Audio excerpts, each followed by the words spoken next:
what did I roll? What did we roll I don't on? even know. What was this movie called? Was it called John Travolta, or was it called The Face with Two Left Feet? The Face with Two Left Feet. Or was it called Dance with the Clone? Is not called Dance with the Clone. I was so confused, like, when the movie started, because it says, like, John Travolta, like, way up front. And then I'm like, what am I looking at here?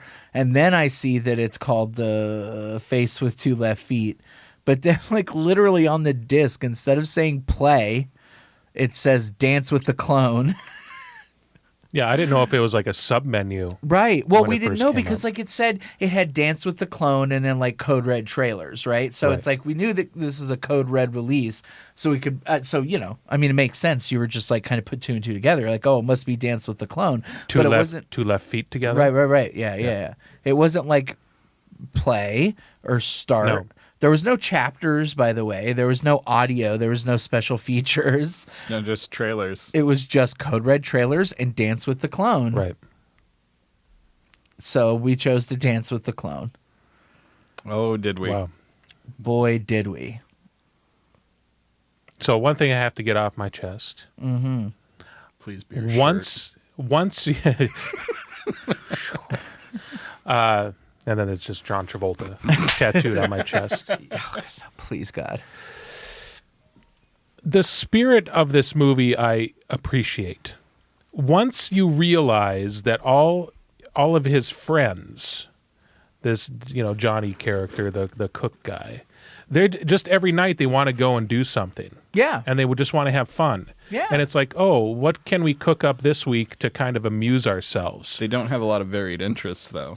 No, they love going to the club. Right. And there's absolutely nothing wrong with that. And I think, right off the bat, we're like, oh, there's Joshua's posse. This is who, that I could totally imagine. Oh, it's like that. What kind of shenanigans are we going to get into? Oh, yeah. Tonight we're going to the club. We're going to do this. We're going to pretend like, I'm so-and-so, and you're going to pretend like you're so-and-so. Clearly. And we just dance everywhere. Just dance in the hallways, dance to our way to dancing. In front of the Friends fountain. Yeah, totally. Totally, absolutely. Well, do you have Italian one version. friend that doesn't dance that you just still drag along to all these dance clubs? I think you do. I think like in like friend circles, you always have to have the one person that is, yeah, for sure. not necessarily the rube, but right. Kind of the straight-laced one that you're trying to like break out of their shell. Totally. But is totally fine coming along. It's just a group of friends, and I really liked the group of friends more than anything else. Yeah, I agree with that. It kind of reminded me a little bit of Powderheads when they're, on the bus, and then they're just, they're just doing their fun thing to amuse themselves. Yeah, there was a couple of moments that I got a Powderheads vibe to it, for sure. Just like, we're just a bunch of, wacky youngsters up to hijinks, and, we're going to go play pranks and have fun. It doesn't even try to be anything more than that, which is kind of nice. Yeah. But I do like, there was a lot of really interesting blocking in the film. Like, they just, like, there's constant moments where it's like, even they're just having a regular conversation. It's not like a dance sequence or anything, and it's like they have like one person poke their head in and another person poke their head in, and it's like the film was constantly, it had this feeling of movement around it. Like, until you got to some of the dance sequences, ironically, but yeah. So I definitely think. And I don't know, it seemed you guys probably got the same vibe that, like, the whole idea with how they came up with this movie is that, like, there's this dude who, like, looks a lot like John Travolta. And they said, let's build an entire film around this dude who kind of looks like John Travolta, and it'll be kind of like a Saturday Night Fever kind of rip-off kind of movie, almost like a Zucker Brothers kind of like farce, right? In this weird way, but then also just like we have the guy who looks like John Travolta first, and then everything else follows that. Let's build the story around that. And as you, Sean, we're doing some research, and apparently, like, you saw, like, that actor's is the only thing he was ever in. Yeah, I mean, when he's not a good actor. Oh, wow. That is the understatement. He does look, I mean, if you squint he's just not a a little good dancer either. Yeah. He does look like, he does have two left feet. Yeah. So I give the man a break. It's a good point. And just, you get him just at the right angle. Yeah. You get the little smile, and it's spot on. Oh yeah. But just a lot of the times, I mean, that smile is great. Oh yeah. He's got he's definitely mastered the Travolta smile. I wouldn't be shocked to hear, and it's total speculation because I don't know, if he was maybe like a stand-up guy, right? You know, in Italy or something, and that this was his shtick, right? Like he looked like Travolta, so he did that, and that's how he was discovered, and they made a movie around it. But he wasn't funny either. Well, no, but he wasn't. But is that his fault or is that the script's fault? I don't know. He was like really wooden. Like he had no presence at all. It was crazy to me. But he's not supposed to. Yeah, I guess. But like it's almost. But that's what I'm saying. Like maybe they wrote the script around this guy's complete lack of charisma. Right. But entirely it's just because he looked like John Travolta. Yeah, he definitely looked like him, and I could almost see that's like this is a guy who's like. You know, it's like it was just like a normal dude who's like whatever, you know, regular good looking dude in Italy. And then like suddenly John Travolta bursts onto the screen. He's like, oh, hell yes. Like my ship has come in. No, wait, I got it. A producer went to a hotel, saw some cook, which happened to be this guy, and all of a sudden the ball just started rolling in his head. Oh, yeah. Going, oh, what if there was just some average Joe that looked like John Travolta? Saturday Night Fever or whatever was at that time, you know, was huge. Right. And, you know, this would be a perfect vehicle for my, you know, farce slapstick comedy sort of thing. The slapstick was, right. It always went into the area of, you know, that goofy, like, you know, I'll slap you in the face and I'll do a spin around in circles and you'll get back up. And he'd be like, doing. Yeah. Oh, yeah. You know, that was kind of their default. Oh, big time. Big time ADR as well. Oh, yeah. Well, yeah, I mean, the whole movie was dubbed. Like, I don't think it was just ADR. I think the movie was recorded in Italian. Right. Yeah. Yes. Because their mouths weren't even close to matching what they were saying. No, because it didn't matter. I don't remember what the documentary was, but I remember something along the same ilk where, you know, there's a whole subgenre of these types of movies where, you know, they do the overdub, and that wasn't really a priority to sync the overdub, right? Even kind of maybe sort of match the voices to the person, you know, even just like in looks wise, or even just a slight accent. I mean, just go straight, you know, Texan. Oh, totally. Well, a lot of Italian movies during that time, I mean, they didn't matter the genre. I mean, they were all recorded the same way, and that a lot of times it was because they brought in Americans, to do some of the roles, or brought in, you know, French people to do some of the roles, and they're all just speaking in their own language. Like, right. Oh, that's right. Wasn't it like Godzilla 1985, where like everybody on the set wasn't. I mean, there were a lot of people that didn't even speak English or understand English, and vice versa. They didn't understand Japanese, but they were just like saying lines and then just responding with their lines. Right. I mean, it's incredible. And I know, a lot of this stuff was like that too, where it was just a mix of different people just spewing lines. And even though they'd be speaking in French, they'd be speaking in Italian, they'd be speaking in English, as long as they just got it done, and then they did the overdubs for that country. Right. Yeah. It didn't even matter what they were originally saying. Uh-huh. They just kind of pieced it together. Well, this movie might be an entirely different movie in another language. Right. Which language is. Right. It could be it. I definitely, you know, it was good. It was entertaining. Like this thing is like obviously like super low budget, but it's got a real spirit. I mean, I never, I don't know. I would say there was like a couple of sequences of slapstick hijinks that got a little long in the tooth. But for the most part, I didn't really find myself checking my watch. No. You know, it was not boring. And I think you're right. It was the strength of that like core cast that was so energetic that it seemed like they were just having an absolute blast while they were filming this thing. Oh, for sure. Like no question. You know, and it was.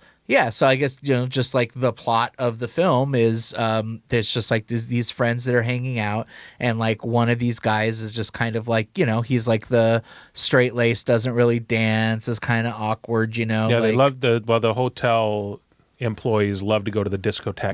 Right. That's called John's Fever, which is a little hole in the wall run by a guy who wears a 3-piece suit. Right.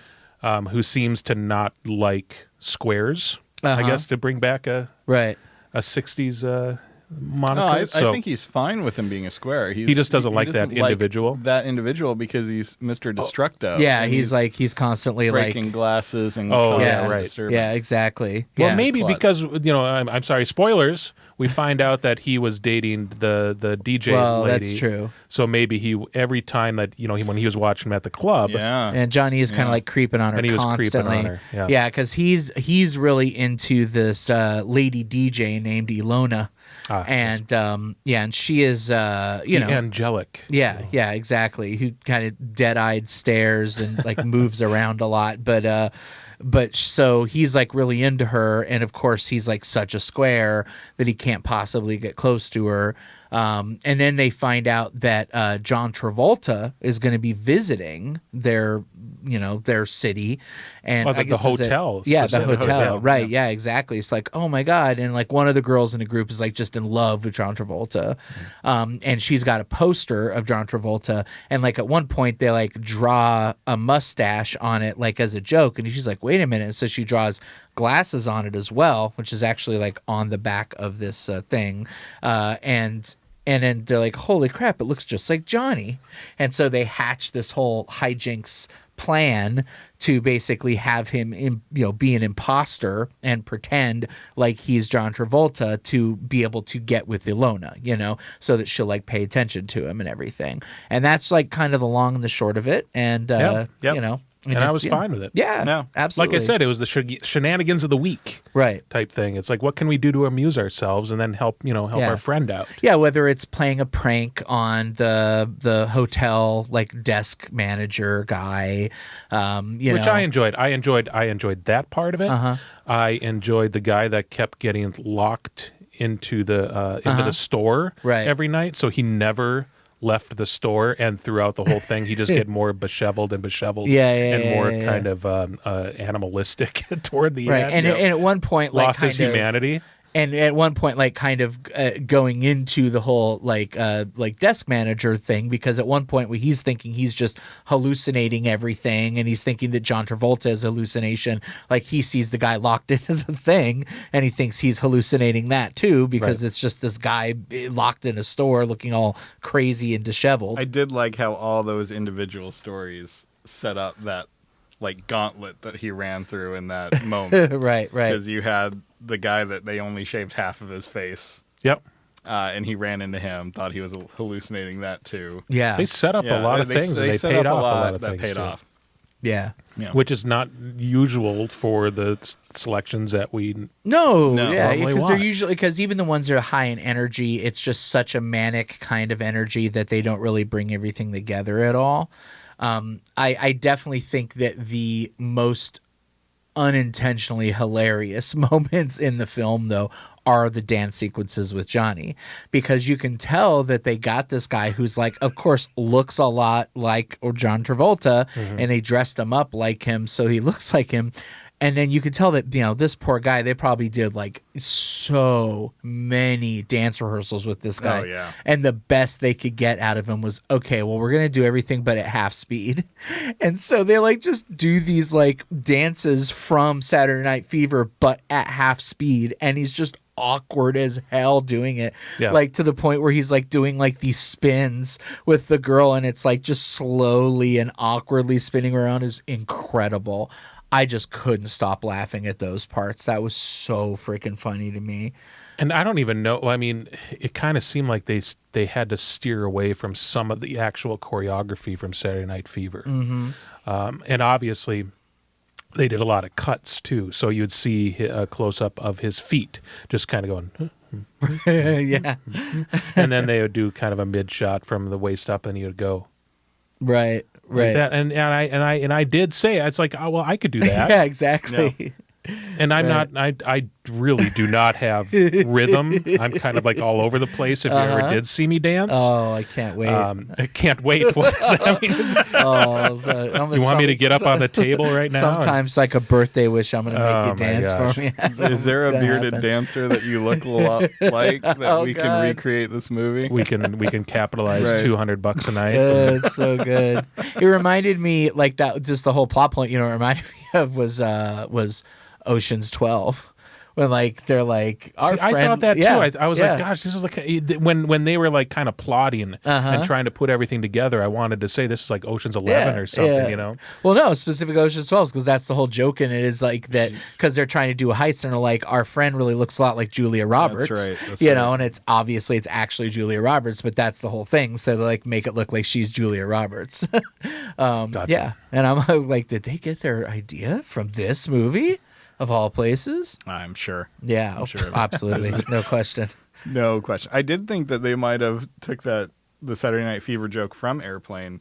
Oh, from right. Though, yeah. When he had the flashbacks of his previous life as a dancer. Yeah, totally. It's been a long time since I've seen Airplane, but I can visually see it in my mind. Of course. Those scenes. Yeah. So what year was this? 78, 79? Oh, 70. I'm going to say 79. I think it was 79. There was a calendar on the wall in the movie that said 79 on it. Yeah. So it was at least in Italian. No, it was numerical. Okay, it's the universal Italian. Yeah, 9-character numbers. Which we also had to address too. They didn't even bother putting in. It is the Roman numeral, like the text subtitles. Oh, when they're holding, they held up a lot of signs. I mean, you kind of put it together, like because it's the things he was saying. Yeah. Right. Totally. The observation. moment of the film, though. The moment that just straight up killed Shawn. No. There's like they're giving he's like basically giving this big speech where at the end Johnny's like, he spills the beans. And he's like, I'm not actually John Travolta. You got to come clean. We won't be dancing for you tonight, tomorrow night, or any other time either. No! Okay! I'm sure he has the best of reasons for what he's doing. So good. It was so incredible. We gotta call out like the knockoff Staying Alive song that constantly played. That was grating. Oh, it was incredible. It was grating. Oh no, it was like but it was just like so funny because it's clearly not the Bee Gees, but it's like and it's like, wow, it's so good. They're just like, they're just trying it. And it just keeps repeating ad nauseum. And it's crazy because during the credits, we saw that there was at least 10 songs. Oh, at least. At least 10 songs credited in this film. And it's like, I only can recall like 2. Yeah. The one, just the same song over and over again. And one is primarily the same song over and over again. It was used at the menu music, on the DVD. And it's just like, where did this go? Did this not make it to the American Didn't make dub? the cut. Yeah. But yeah, just all blended together. Good stuff. Elona.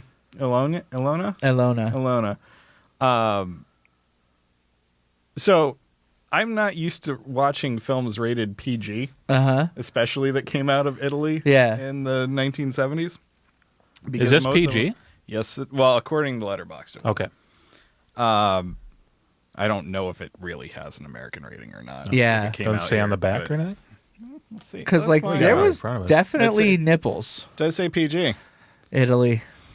Well, it had the clothing nipples. Right. There wasn't actual exposed breasts. There's no nudity like in it, which is it's funny because Elona, the lust object of the film, is Cicciolina, who I don't know if either of you are familiar with Cicciolina. Well, I guess I'm about to. Is she a porn star? She was. Well, doesn't stop there. She absolutely was a porn star during this time. She must have already been popular in Italy at that time. But she also became head of parliament for Italy. Shawn brings the knowledge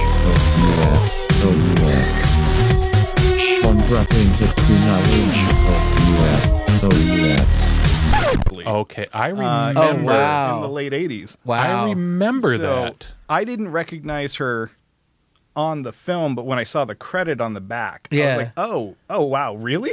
Really? She made this delightful all ages, for the most part, comedy in the midst of her adult film career. And then went on to be one of the honorable leaders of Italy. That's kind of like Baby Ghost, where they had like the penthouse pet. That's the second time we've seen a movie. But wearing like, as much clothing as humanly possible. Wow. Even though, she didn't. I mean, there were a couple times where it's like, that top is going to fall off because she just fell on the couch. And it's like that Close. far away. Everything was secured. Was accounted for, yeah. Yeah, definitely. I would recommend watching this one though. Yeah, no, it's fun. Yeah. This is a good good fun time. watch for sure. Yeah, it's a little light. Right. Not a lot to sink your teeth. Yeah, into. there's not there's not a whole lot to say about the movie. I mean, I think we've called out like the good parts of it, but it's like it is definitely this weird little curio of its time. It's got a lot of, I think, intentionally funny parts and a lot of very unintentionally funny parts. And a lot of intentionally funny but completely fall flat. Oh, so many jokes parts. in this movie that I'm like, oh, wow. That dated very terribly in some cases. Yeah. There's definitely some very unpolitically correct things in this inappropriate film. things. Yeah, absolutely. So definitely. At least it wouldn't, if it was made in today's climate, it sure as hell wouldn't have earned a PG rating. Oh yeah, But definitely content warnings for sure in this movie. No question. If you have young children interested in seeing right the face, with what two kind of a parent are you? But probably awesome ones. Yeah, but, probably awesome ones, but maybe not this one. Yeah, it's not PG innocent. Yeah. Kind of pushing the cultural tide.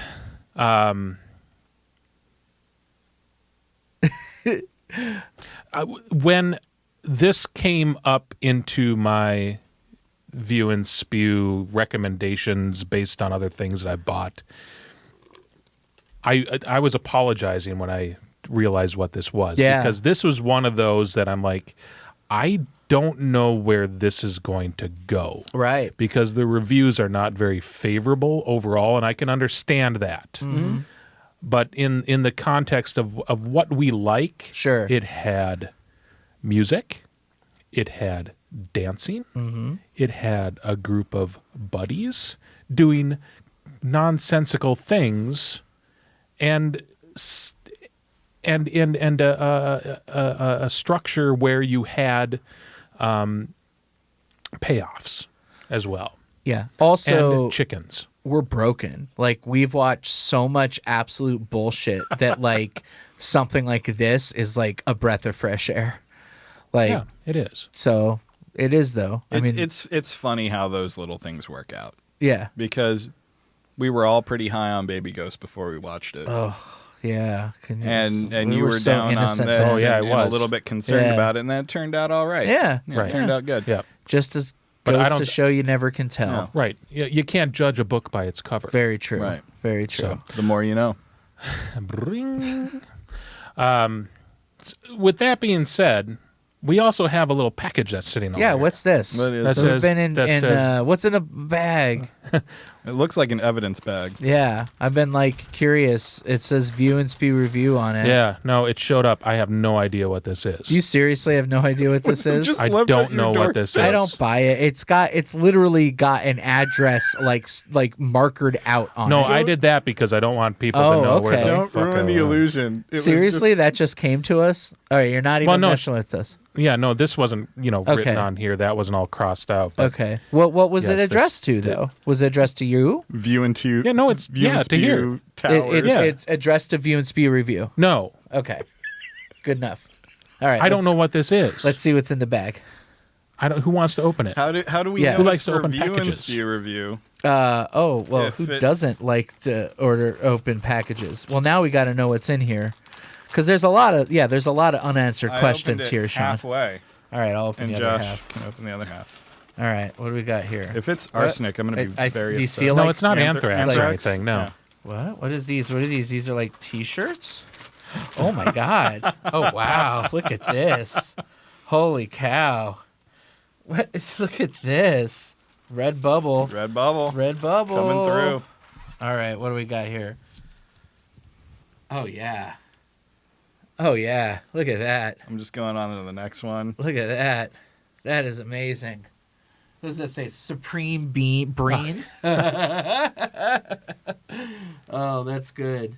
Brain. This is a bunch of Breen quotes. And then... Oh, my God. In the shape of a Breen. What do we got here next? Right?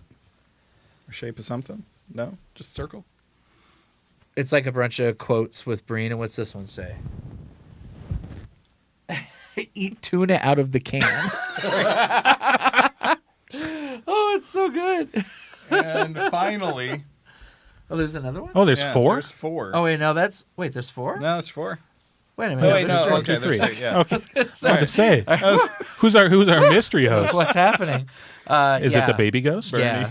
These are pretty great, man. These are pretty fantastic. So, Wow. thank you, Neil Breen Santa. Yeah, the best Santa. These are amazing. I love it. Yeah, that's I great. love it. Yeah, great. Which not even $1 of this goes to Neil Breen. Yeah, no way. Well, he doesn't want us spending money on 2 of his movies at least. So. I love it. Well, there you go. Beautiful. Yeah, never forget your roots. That's right. That's where we come from. That's where we're look, going. Look, When's that documentary coming out? How Not did a they know? documentary. Yeah, it's not a documentary. how did they know? Retrospective. What do those look like? Is there Breen on it? But there's beards on them. Oh, it's the red bubble. Redbubble Sticker. Instagram ghost. Beards on Breen. Snapchat ghost. We're going to have to get Austin back for that, too. Yeah. Don't forget him. He's One the sec. silent partner. Yeah. He's the 4th one. Okay, bye. Bye.